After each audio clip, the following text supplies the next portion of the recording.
The crystal champagne flute shattered against the marble floor of the penthouse, sending shards skittering across Davina's bare feet. She didn't move, didn't flinch. The cold spreading through her chest had numbed her to everything else. "Clumsy as ever," her husband Julian said, his voice dripping with contempt as he gestured to the mess. "Someone get the help to clean this up before our guests arrive." "Oh wait, you are the help now, aren't you, Davina?" The three investment bankers standing in their living room laughed. Not polite chuckles, real laughter. The kind that strips away your dignity layer by layer until you're standing there naked in your pain. Davina watched her husband's face, searching for any flicker of the man she'd married 6 years ago. The man who'd held her hand through her mother's funeral. The man who'd promised her the world. That man was gone, replaced by someone who found sport in her humiliation. This wasn't the first time. It had started small, about 8 months after their wedding. A dismissive comment here, a cruel joke there. But lately, Julian had turned cruelty into performance art, and she was always the canvas. Today, however, something felt different. There was a finality in the air, thick and heavy like storm clouds gathering. "Mr. Whitmore," Davina said quietly, using his formal name the way he'd demanded she do in front of his business associates. "I'll call Maria to handle the glass." "No," Julian said, his dark eyes glittering with something that looked almost like pleasure. "I want you to do it, on your hands and knees. Show these gentlemen what a good little wife you are." Now, if you're watching this and thinking about where this story goes, I need you to do something for me real quick. Hit that subscribe button right now. You know what's crazy? Over 70% of you watching are enjoying these stories but haven't subscribed yet.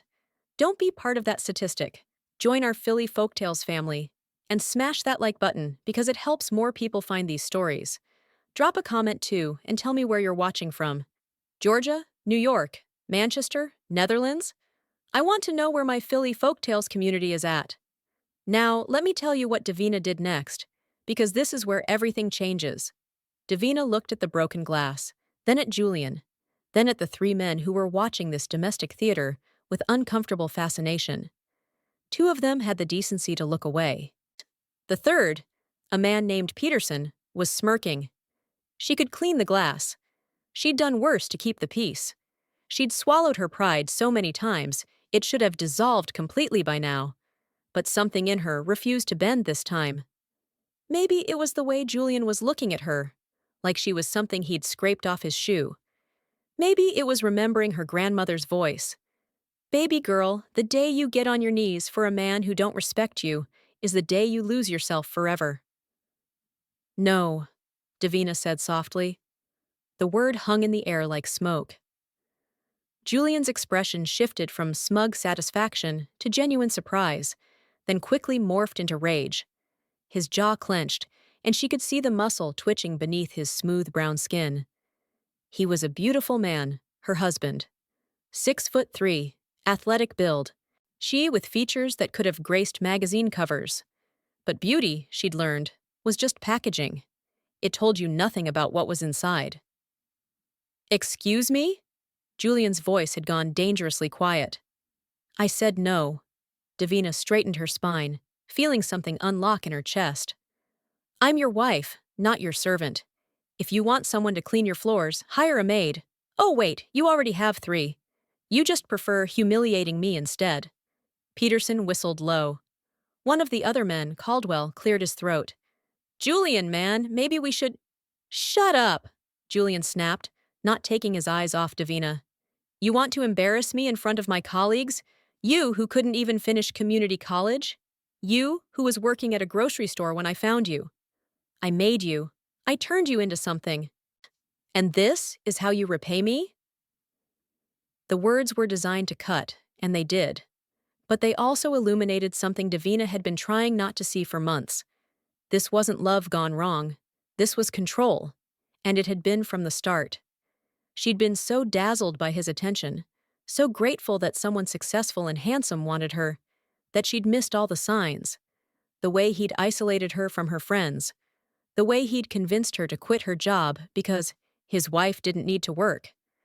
The way he'd slowly, methodically, stripped away every piece of her independence until she was completely dependent on him.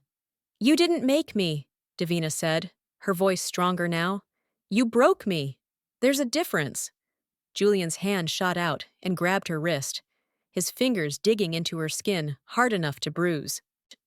"You're going to regret this." "Whoa! Hey now," Caldwell said, stepping forward. "Julian, let her go." "This is a private matter between me and my wife," Julian snarled, but he released her wrist.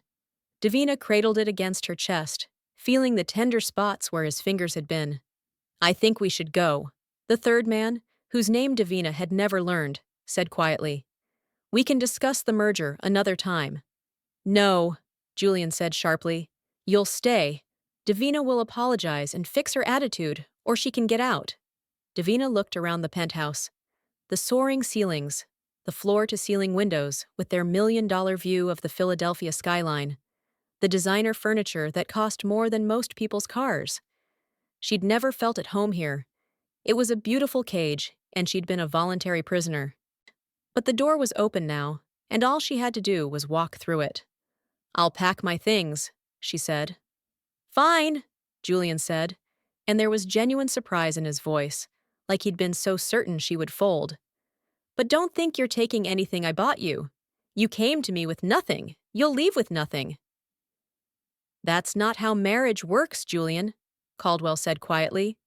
"Pennsylvania's a marital property state. She's entitled to half." Julian's laugh was ugly. "Half? Of what? She signed a prenup. The tightest prenup you've ever seen. She gets nothing. Not a dime. Not a thread of clothing I purchased. Nothing." And there it was.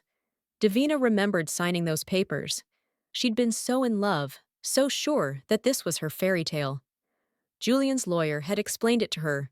If the marriage ended for any reason, she would leave with only what she'd brought into it. At the time, she'd thought it was romantic that he wanted to marry her anyway, even with the prenup.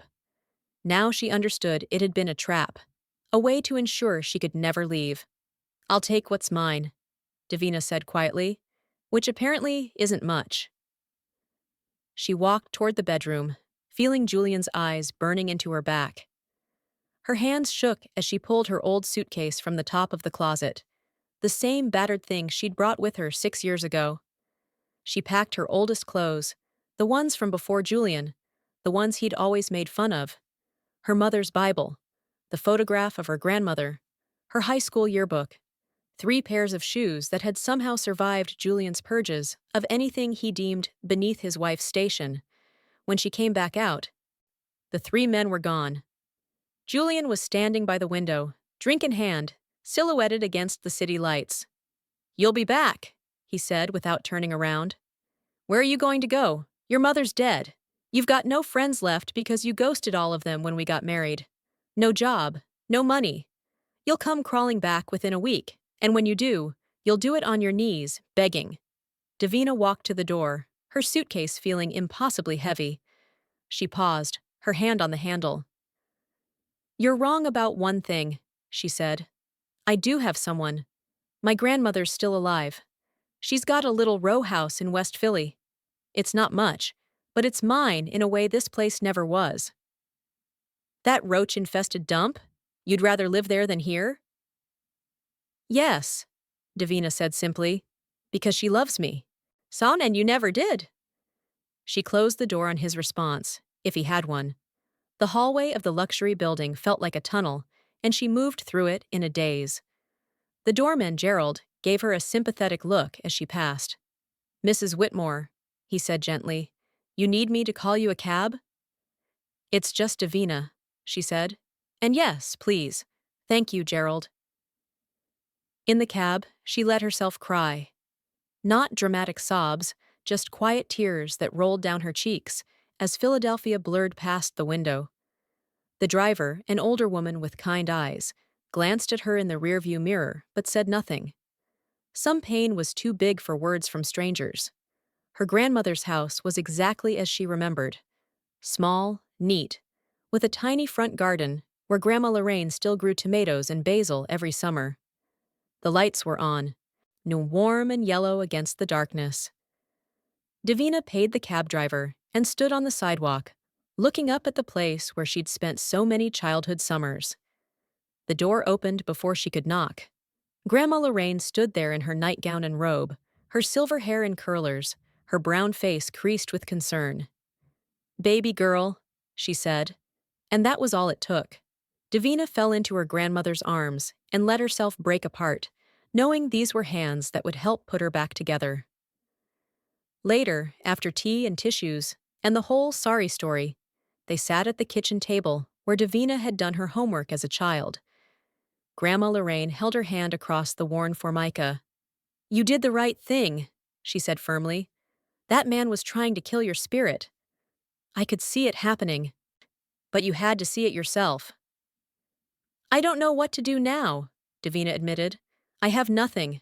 No job, no money, no prospects. I'm 31 years old and starting over from scratch." "You have yourself," Grandma Lorraine said.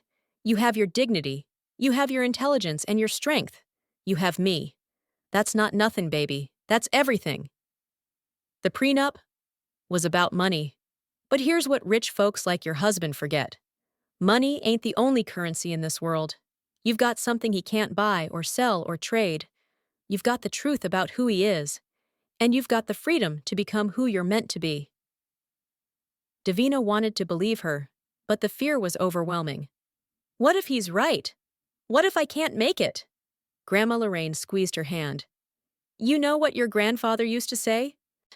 Can't never could do nothing. You're my granddaughter. You've got William's blood in you. We don't give up and we don't stay down. Now tomorrow we're going to make a plan.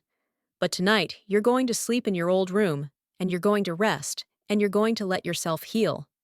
Okay?" "Okay," Davina whispered. The next morning, Davina woke to the smell of bacon and eggs. For a moment, she forgot where she was. And then it all came rushing back. She was in her childhood bedroom, surrounded by the posters she'd loved at 16, sleeping in a twin bed instead of a California king. She was free, but she was also terrified. At breakfast, Grandma Lorraine was all business. "First thing, you need a job. Something to get money coming in while you figure out what you really want to do. Who's going to hire me? I haven't worked in 6 years." "Don't sell yourself short. You worked. You ran that man's household, coordinated his events, managed his social calendar. That's executive assistant work, honey. You've got skills." Davina hadn't thought of it that way. "I guess. No guessing, knowing. Now eat up. We've got work to do." They spent the morning updating Davina's resume, such as it was. Then Grandma Lorraine made a call to her friend Cecilia, who worked at a community center in North Philly. "Cece, it's Lorraine. I need a favor." There was a pause. "My granddaughter needs work. She's smart, organized, and she's got people skills for days." Another pause. "Yes. When can she start?"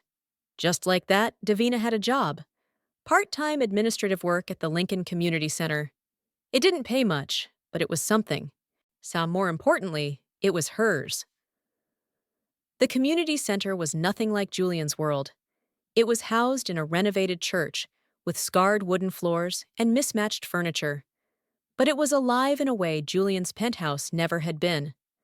There were kids doing homework in the after-school program, seniors playing cards in the community room, and a boxing gym in the basement where young men and women worked out their frustrations on heavy bags. Cecilia was a heavy-set woman in her 60s, with a laugh that could fill a room. "You're Lorraine's grandbaby? That woman saved my life more than once.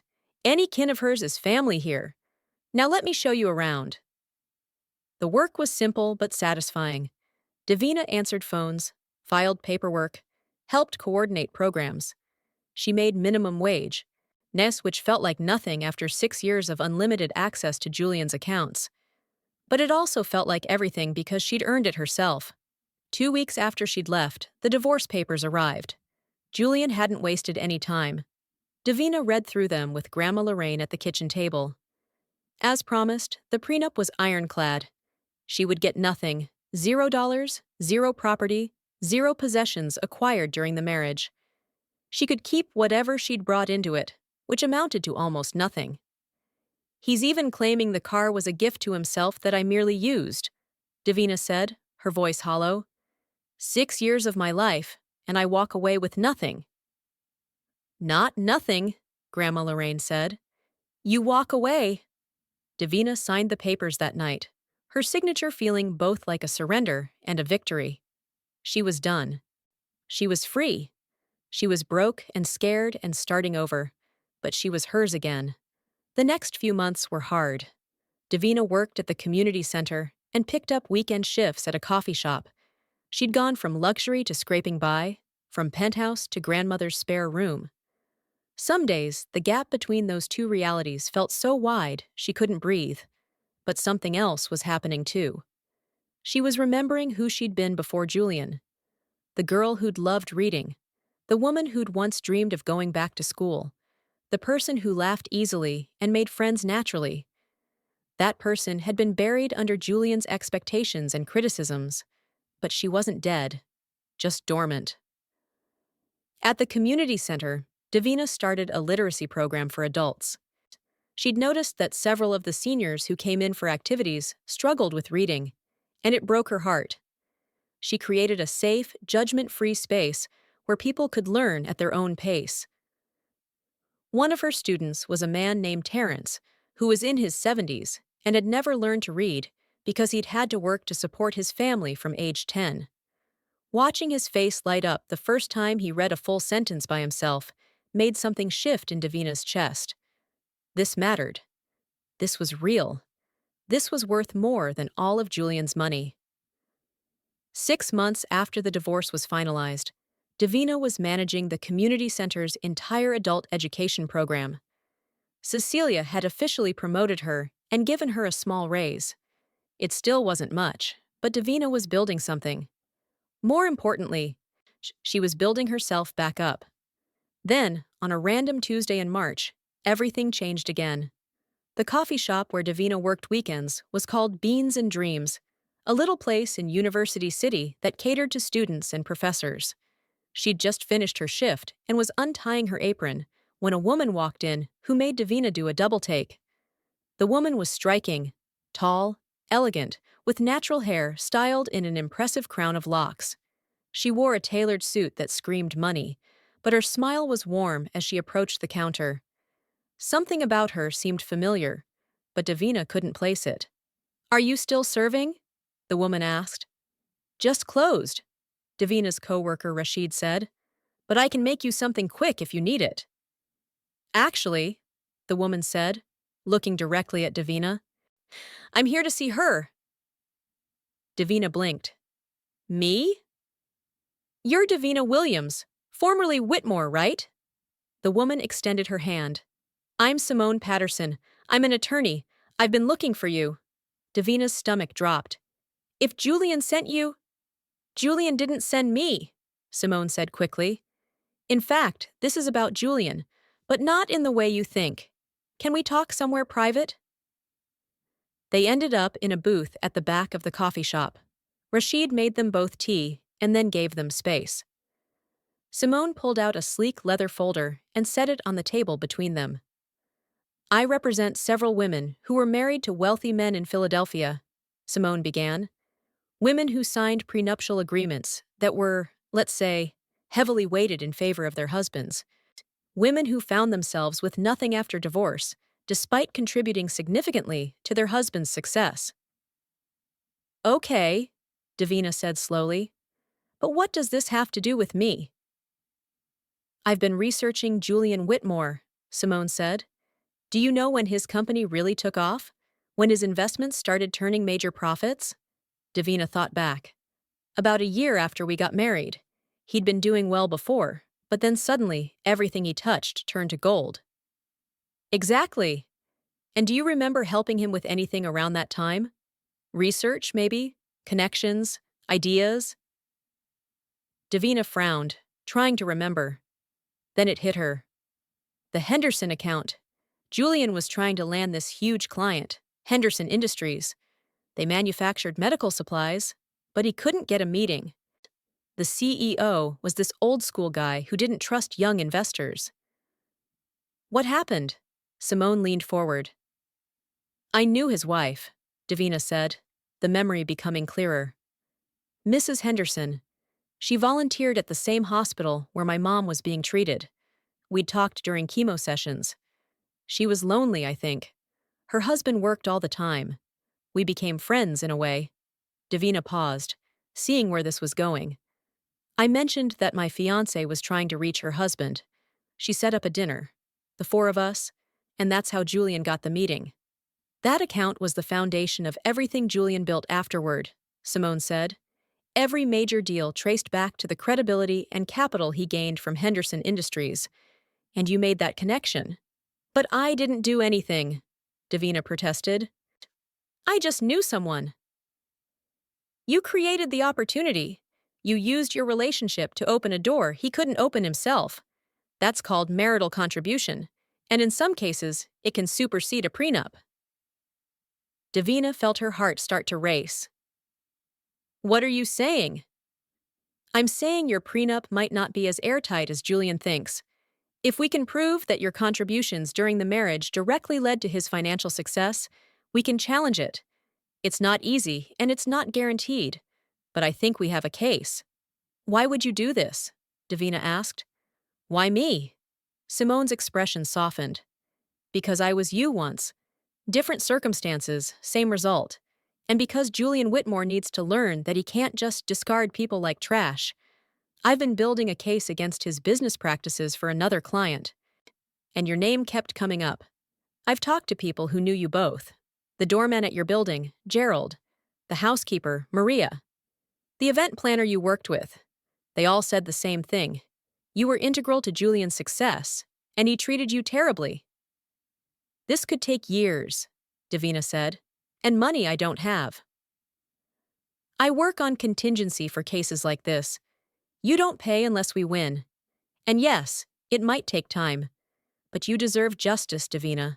More importantly, you deserve recognition for what you contributed.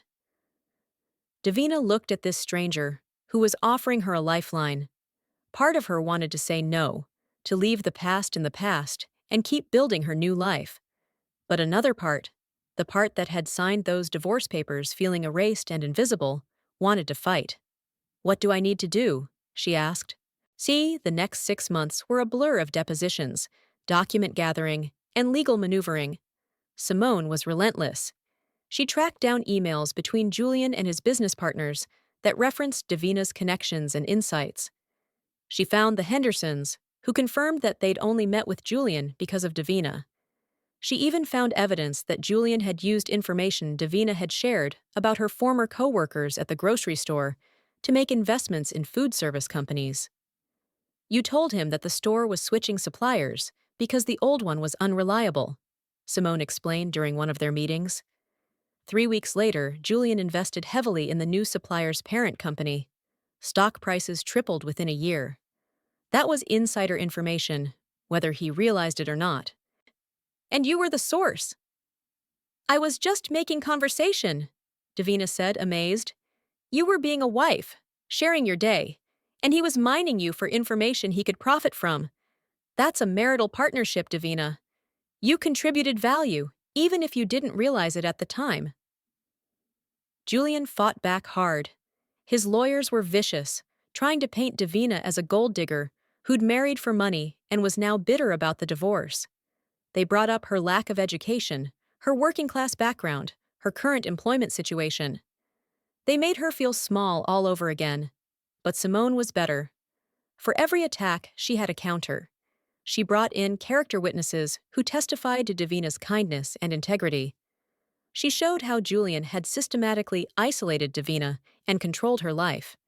She painted a picture of financial abuse that made even the judge look uncomfortable. The trial was set for late September. Davina was terrified. She'd have to face Julian in court, have to relive everything. But she also felt something she hadn't felt in years. Hope. Meanwhile, life at the community center continued. Davina's literacy program had grown. She now had 15 regular students and a waiting list.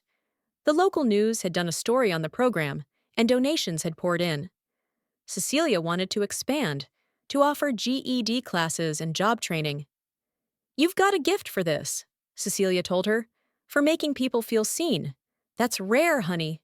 Don't waste it." Davina had also made real friends. There was Keisha, a single mom who brought her kids to the after-school program. There was Terrence, her first literacy student, who now volunteered to help others. There was Father Miguel from the church next door, who brought over tamales every Friday and joined their potlucks. One evening, Davina was locking up the center when she noticed a man sitting on the front steps. He was young, maybe mid-20s, and looked exhausted. "We're closed," Davina said gently, "but we open at 8 tomorrow morning." "I know," the man said. "I just needed somewhere to sit for a minute. Somewhere that felt safe." Davina recognized that look, that bone-deep weariness that came from having nowhere to belong. "Are you hungry?" she asked. The man nodded.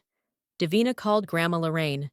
20 minutes later, the man, whose name was Deshaun, was sitting at her grandmother's kitchen table, eating pot roast and telling his story. He'd aged out of foster care at 18, just struggled with addiction, gotten clean, but now couldn't find stable work because of his record. He'd been sleeping in shelters and on friends' couches. "You ever work with kids?" Grandma Lorraine asked him. Deshaun's face lit up. "I love kids. Used to volunteer at the group home I was in, helping with the younger ones." By the end of the night, Deshaun had a plan.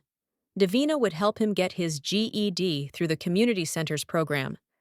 Cecilia knew a social worker who could help with his record, and if he got clean paperwork, there might be a position helping with the after-school program. 3 months later, Deshaun was working at the center part-time and taking college classes at night. He'd moved into a room at a boarding house that Father Miguel had helped him find. He told Davina she'd saved his life. "I didn't do anything," Davina said. "You saw me," Deshaun said simply. "You treated me like I mattered. That's everything." The trial started on a gray Monday in late September. Davina wore a simple navy dress that Grandma Lorraine had bought her, and she walked into that courtroom with her head high. Julian was there with his legal team, looking as polished and handsome as ever. He didn't even glance her way. The trial lasted 3 days. Simone presented her evidence methodically, building a case that showed Davina's contributions had been substantial and directly tied to Julian's financial success. She called witnesses who testified to Davina's role in Julian's business dealings. She showed emails and documents that proved Julian had valued her insights at the time, even if he denied it now. Says Julian's lawyers argued that these were normal marital interactions, that sharing information wasn't the same as business partnership. They insisted the prenup was clear and should be honored. On the second day, Davina took the stand. Julian's lawyer, a shark in a $1,000 suit named Morrison, went after her hard. "Mrs. Williams, isn't it true that you married Mr. Whitmore for his money?" "No," Davina said clearly. "I married him because I loved him." "But you enjoyed the lifestyle his money provided, didn't you? The penthouse, the clothes, the cars?" "Yes," Davina admitted, "but I would have lived in a one-bedroom apartment if it meant being with someone who actually loved me." "You claim you contributed to Mr. Whitmore's business success, but you have no formal business education, correct?" "That's correct." "No MBA. Signed no finance degree? No professional experience in the investment world?" "No." "So really, what could you possibly have contributed that a man of Mr. Whitmore's education and expertise couldn't have achieved on his own?" Davina took a breath. This was the moment Simone had prepared her for. "I contributed humanity," she said. "Julian's brilliant with numbers and markets, but he struggles with people. I helped him understand what motivates people, what they need, what they value. I made connections he couldn't make because I genuinely cared about people, and they could feel that. That's not something you learn in business school, Mr. Morrison. That's something you either have or you don't." There was a ripple through the courtroom. Even the judge looked interested. "Give me an example," Morrison challenged. "The Henderson deal," Davina said. "Julian had the perfect pitch, the best numbers, everything except access. I gave him that access because Mrs. Henderson trusted me. But even after he got the meeting, it was failing. Mr. Henderson didn't like Julian. He thought he was arrogant and detached. I was the one who suggested Julian ask about Henderson's family, about his history, about why he started the company. I was the one who told Julian to listen instead of sell. And that's what closed the deal, not the numbers. The human connection. Morrison tried to poke holes in her testimony, but Davina stood firm. When she stepped down, she felt exhausted but also proud. She'd told her truth. On the third day, Julian took the stand. He was smooth and confident, denying that Davina had contributed anything meaningful. "She was my wife," he said. "We talked about my work the way any married couple does. That doesn't make her a business partner." "But you did use information she provided to make investments?" Simone asked. "I used publicly available information and my own analysis to make investments," Julian said carefully. Simone pulled out an email. "This is from you to your business partner, Caldwell, dated June 15th, 3 years ago. You wrote, and I quote, 'Davina mentioned her old grocery store is switching to Valley Fresh suppliers. Did some digging and the parent company looks solid. Recommend we invest heavily.' That's not publicly available information, Mr. Whitmore. That's insider information your wife provided." Julian's jaw tightened. "I don't recall that specific email. But it's your email address, your signature. Such your words?" "Yes." "And you did invest in Valley Fresh's parent company?" "Yes." "And you made substantial profits from that investment?" "Yes." "Profits you claim your wife had no part in generating?" Julian's lawyer objected, but the damage was done. The jury had seen it. Julian had used Davina's knowledge for profit and then discarded her like she'd contributed nothing. The closing arguments happened on a Friday afternoon. The jury deliberated for 4 hours. Davina sat with Grandma Lorraine and Simone in a conference room, unable to eat or drink or think about anything else. When they were called back, Davina's hands were shaking. The jury foreman stood. "In the matter of Williams versus Whitmore, we find in favor of the plaintiff." The courtroom erupted. Davina felt Grandma Lorraine's arm around her. That heard Simone's triumphant yes, but it all seemed to come from very far away. The judge banged his gavel for order. "The prenuptial agreement is hereby deemed unenforceable due to significant marital contributions that directly resulted in the accrual of wealth during the marriage. Mrs. Williams is entitled to an equitable distribution of marital assets." Julian's face had gone gray. His lawyer was already whispering urgently in his ear. The final settlement took another month to negotiate, but when it was done, Davina walked away with $2.3 million. Not half of what Julian had, but enough to change her life. Enough to prove that her contributions had mattered. Enough to fund every dream she'd ever had. The day the money hit her account, Davina sat at Grandma Lorraine's kitchen table and cried. Not tears of joy exactly, though there was joy in them.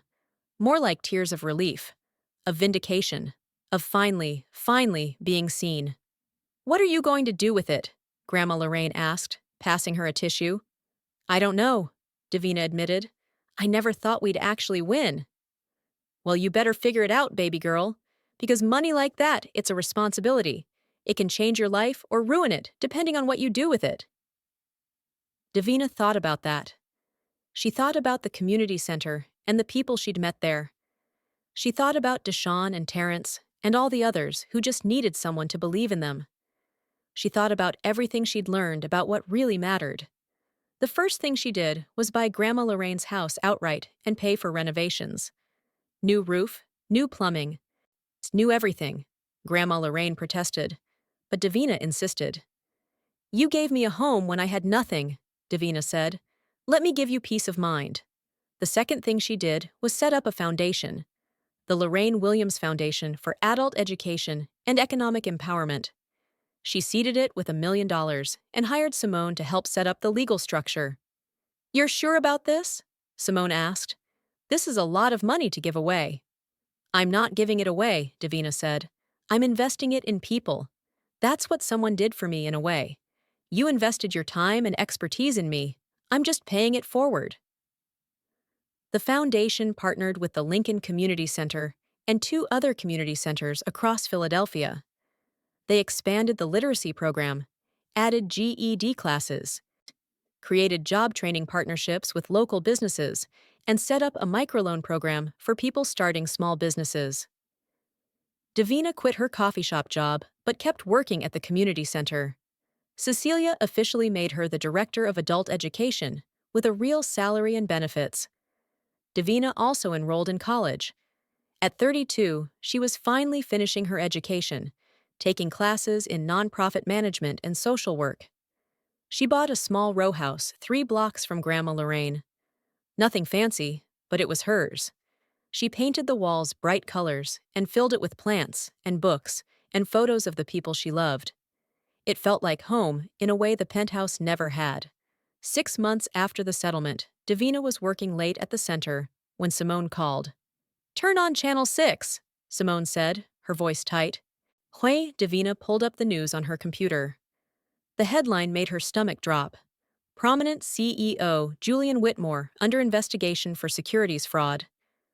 The reporter detailed allegations that Julian had been using insider information to make trades for years. The SEC was investigating. Several of his business partners were cooperating.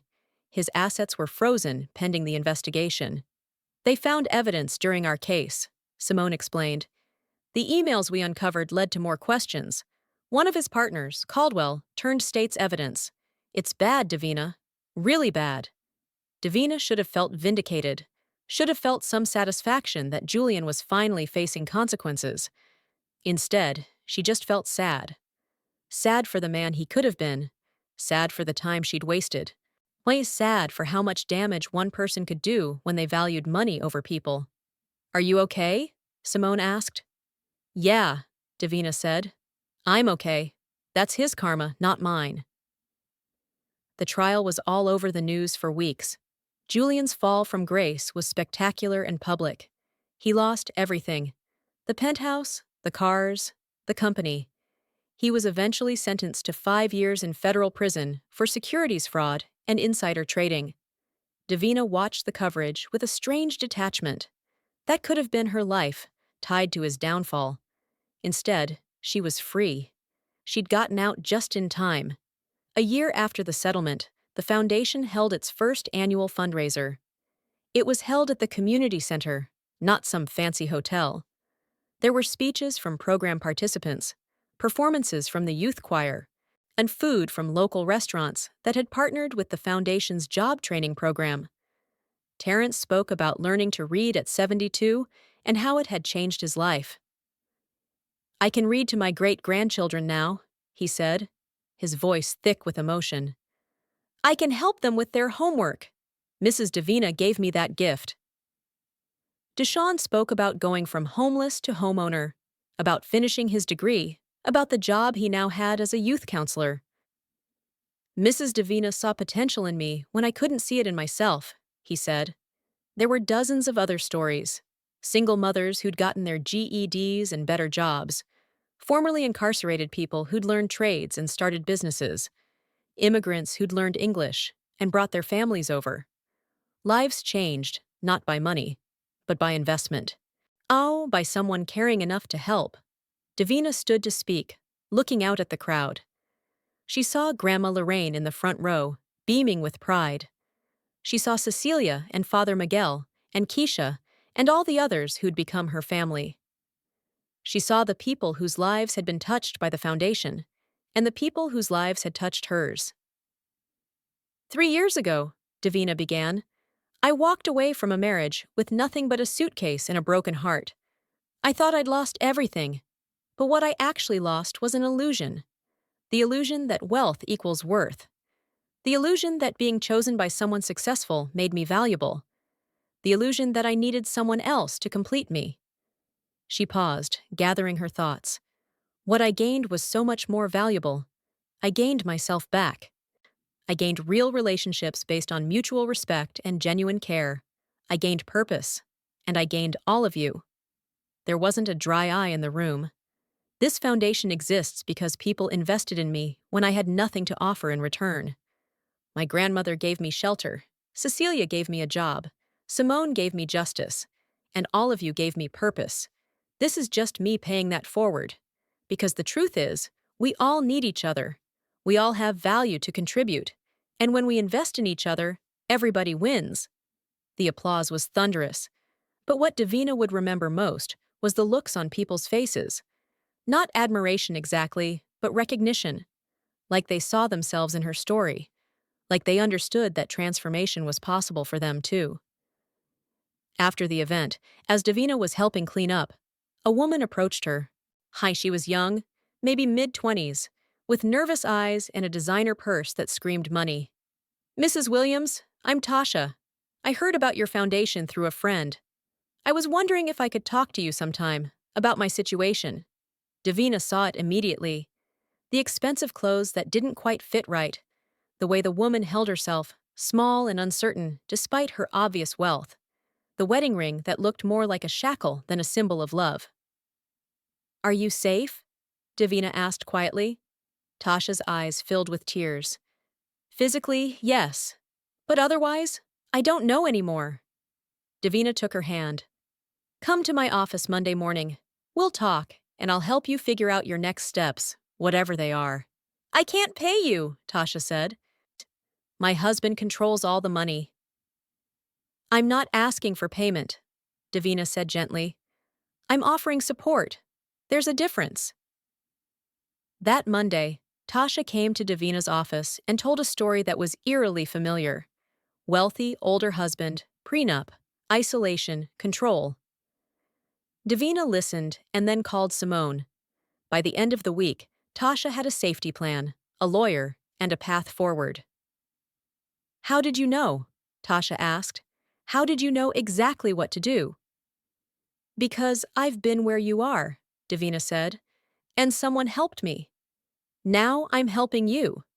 That's how it works. 2 years after the settlement, Davina's life looked completely different from the one she'd imagined for herself. She had her master's degree in social work. The foundation was serving over 500 people annually. She'd been featured in Philadelphia Magazine as one of the city's changemakers. She was happy. She dated occasionally, but she wasn't in a hurry. She'd learned that being alone was better than being with someone who diminished you. She'd learned that her value wasn't determined by whether someone chose her, but by how she chose to show up in the world. One afternoon, she was at the grocery store, the same chain where she'd worked before meeting Julian, when she heard a familiar voice. Davina? Davina Williams? She turned to see a man who looked vaguely familiar. It took her a moment to place him. Caldwell, one of Julian's business partners, who'd been there that terrible night. Mr. Caldwell, she said cautiously, please, call me Richard. He looked uncomfortable. I've wanted to reach out for a long time, to apologize. For that night, and for not speaking up sooner. The way Julian treated you was unconscionable, and I should have said something. You did eventually, Davina said. You testified for me. Only when it became clear what he'd been doing. I should have spoken up sooner, should have done more. Richard paused. I've been following your work with the foundation. It's incredible what you're doing. Thank you. I'm actually leaving the finance world, Richard continued. Starting a venture capital fund that focuses on social enterprises, businesses that do good while making profit. I was wondering if you'd consider letting me take you to coffee sometime. Not a date, he added quickly. Just a conversation. I'd love to hear more about your work and see if there might be ways to support it. Davina studied him. She'd learned to read people, to see past the surface to what was underneath. What she saw in Richard was genuine remorse and genuine interest. Not in her, but in what she was building. Coffee sounds nice, she said, as colleagues. They met the following week at Beans and Dreams. Rashid, who still worked there, gave Davina a knowing look that she ignored. Richard was surprisingly easy to talk to. He asked thoughtful questions about the foundation's work and shared ideas about scaling the impact. What you're doing, he said, is providing capital where traditional systems fail. Human capital, educational capital, social capital. It's brilliant. It's just helping people, Davina said. It's more than that. It's systemic change, one person at a time. That's sustainable transformation. They started meeting regularly, not for romance, but for genuine collaboration. Richard connected the foundation with investors interested in social impact. He helped Davina think about expansion and sustainability. He became a friend, the kind she'd never really had when she was with Julian. 3 years after the divorce, Davina received an unexpected letter. It was from Julian, forwarded through his lawyer. He was in prison, serving his sentence. The letter was handwritten. "Dear Davina," it began, "I don't expect you to forgive me. I don't deserve your forgiveness. But I wanted you to know that I'm sorry. Genuinely, deeply sorry for how I treated you. You deserved so much better. Prison has given me time to think about who I was and who I want to be. I destroyed a lot of lives chasing success, but destroying yours haunts me the most. You were good. You were real. And I treated you like you were disposable. I was wrong. I hope you found happiness. I hope you found people who appreciate you the way I never did. You deserved the world, and I gave you ashes. I'm sorry." Davina read the letter 3 times. She felt a lot of things: anger and sadness and regret, but also something unexpected: pity. Julian had lost everything chasing something that couldn't make him whole. Money, power, status. None of it had been enough. And in the end, he'd lost it all anyway. She wrote back, a short letter. "Julian, I forgive you. Not because you deserve it, but because I deserve peace. What you did hurt me deeply, but it also freed me to become who I was meant to be. I hope you use this time to figure out who you want to be. Real success isn't measured in dollars or deals. It's measured in how you treat people and what you contribute to the world. I hope you learn that. I hope you get a second chance to do better. We all deserve that. Take care of yourself, Davina." She sent the letter and felt something release in her chest. The last thread of connection to that part of her life, finally cut. She was free, completely and fully free. 4 years after the divorce, the foundation opened its third location. Grandma Lorraine cut the ribbon, her face radiant with pride. The center was in the neighborhood where Davina had grown up, in a building that had once been abandoned, but was now bright and welcoming and full of possibility. Davina stood watching people stream in for the opening celebration, and she thought about the journey that had brought her here. From grocery store clerk to trophy wife to divorced, and desperate to this, standing in a building that bore her grandmother's name, running a foundation that was changing lives. "You did good, baby girl," Grandma Lorraine said, appearing at her elbow. "Real good." "We did good," Davina corrected. "All of us together." That night, after everyone had gone home, Davina stood alone in the new center.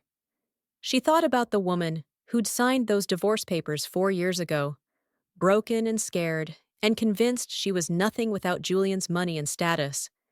She wanted to go back and tell that woman that she was wrong, that the best parts of her life were still ahead, that losing everything would lead to finding herself.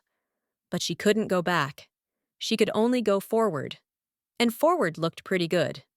Davina Williams had started with nothing, been given everything, lost it all, and built something better from the ashes. Not a fairy tale ending, but something more valuable. A real life, lived on her own terms, in service to something bigger than herself. She'd learned that karma wasn't about revenge. It was about balance. Julian had built an empire on using people, and that empire had crumbled.